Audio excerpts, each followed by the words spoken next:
Congratulations to the Melbourne International Film Festival on turning 50 today.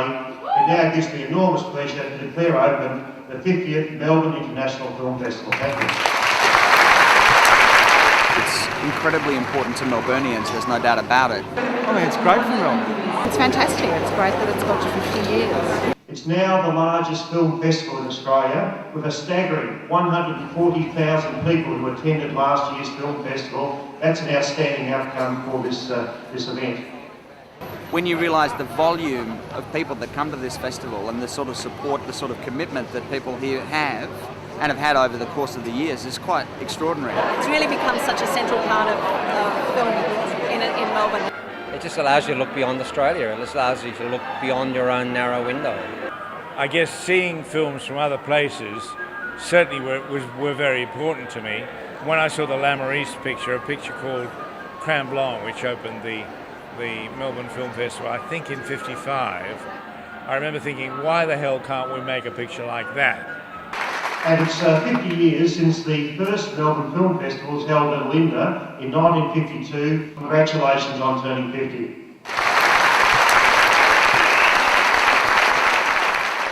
We started from scratch and we didn't really know what we were letting ourselves in for.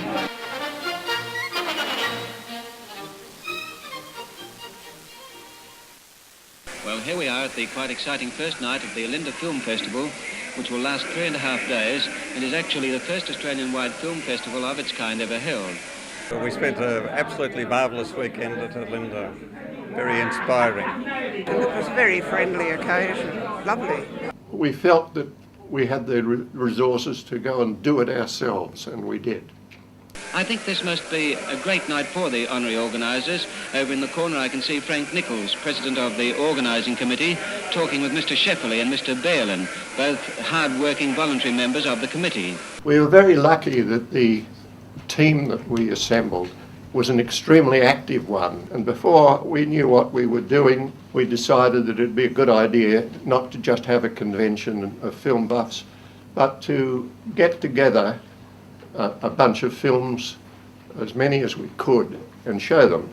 They wanted to run a film festival because they wanted to see films that they would like. They got very tired of the censorship and being treated, they felt, like children. I mean, people don't realise now that in those days, if you didn't want to watch Hollywood film, you didn't watch anything. There are two first nights, one here at Sassafras Hall and the other at Olinda, simply because there's no hall large enough in the district to take the expected audience of about 600 film enthusiasts from every part of Australia. There was a whole group of us came from Sydney University. We had Sydney University Film Group, very strong film society in those days. I can remember persuading Arthur Boyd and Yvonne to come up.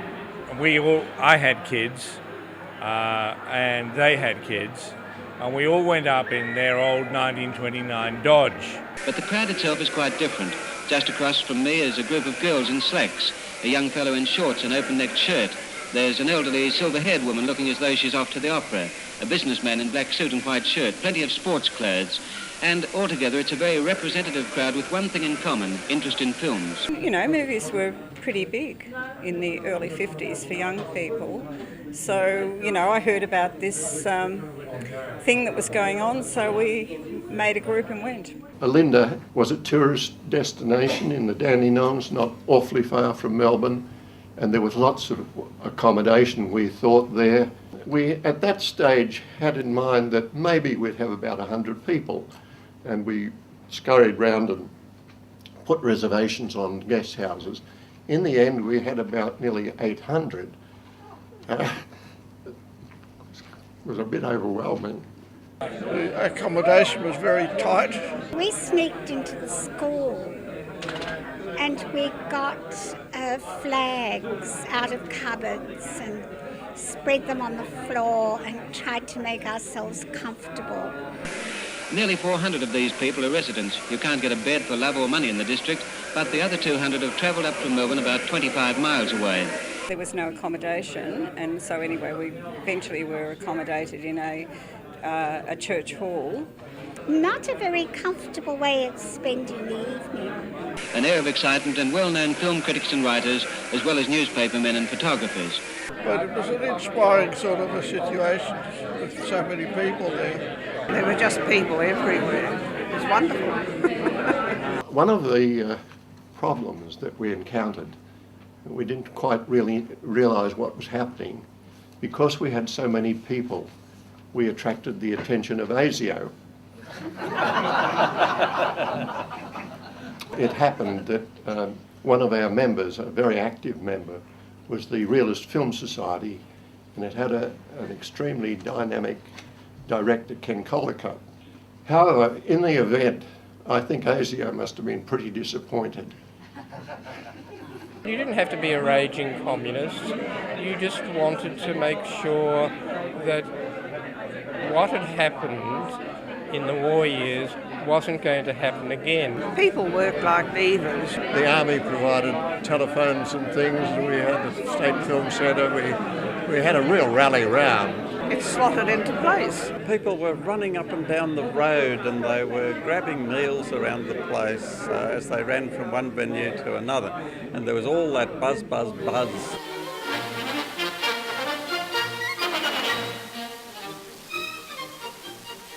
I remember Beauty and the Beast. Beauty and the Beast is the one that I remember clearly. I still remember it. The main feature tonight is John Cocteau's Beauty and the Beast, as well as shorts which will include another French film, this one though, dated 1905 and in Technicolor. We had sort of films that we managed to scour the earth for. We were able to get them from practically, I think in all we had them for 40 or 50 countries, and they covered a tremendous range of activities. Some of those films in actual fact were in customs bond, such as Beauty and the Beast. It didn't come in from overseas, it was already here sitting waiting to be used. We got them out with permission of the Customs Department for one screening at the festival. But poor Frank Nichols never got to really see a whole film, because it was his job to run the reels of film from one hall to the other. Well, I had a crazy business. We showed La Belle à la Bête, Olinda and Sassafras, and I moved the film between every reel, backwards and forwards, up and down that road at night. It wasn't exactly a pleasant occupation. There were 3 or 4 places going simultaneously. It was a feast. And people were turning up in a fairly sad and sorry state after a day of undiluted film viewing. Quite incredible what happened on the technical side. It was amazing. If the Film Centre didn't provide the technical services of building bar boxes and then setting up the 4 or 5 ancillary screening locations with 16mm projectors, we wouldn't have been able to do that sort of programming. It was a great opportunity to see films that we never would have seen otherwise.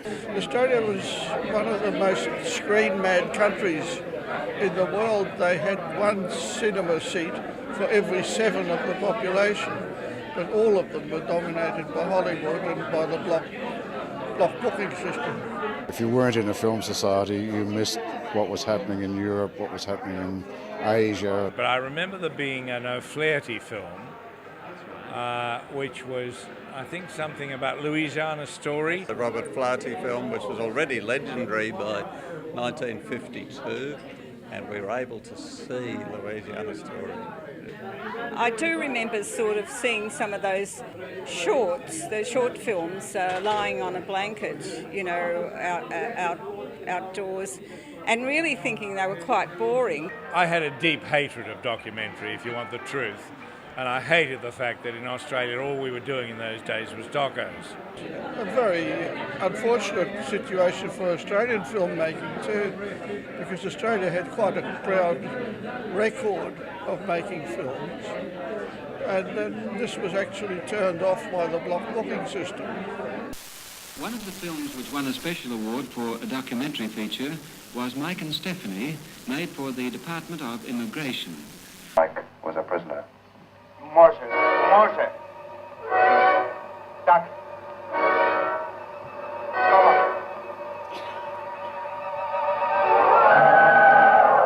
Come on. How can the people escape from war? There was a big open-air screening. I remember it to this day. A huge screen was put out in the forest somewhere. It was the winners of the Commonwealth Film Competition. The General Manager of the ABC, Mr Charles Moses, introduced the Honourable W.S. Kent Hughes, Minister for Works and for the Interior, who made the presentations. The Prime Minister himself asked me to convey to you his very warm greetings and congratulations to the organisers on the marvellous success of what a lot of people thought might be a very big flop. We wouldn't have gone on with the festivals, I think, if it had been a flop. We actually more than broke even. I thought it was a great success because it not only did what it set out to do, it did a lot more.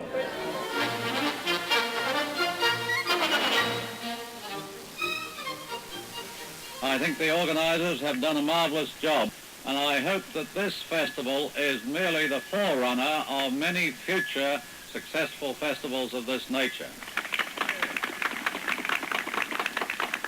It really showed up the need there was for this sort of function. From my point of view, the really great thing about it was being able to get together with such a variety of people who were really keen on film. I couldn't compare it to another, basic activity, but it's nice to do it with someone else rather than doing it by yourself. It was a great adventure. Oh yes, I remember it very well. Crowds are racing for buses, but quite a number of people are standing around carrying out what was probably the main idea behind the festival, talking about films. Let's hope they keep on talking and translating that talk into action for the benefit of the film industry in Australia.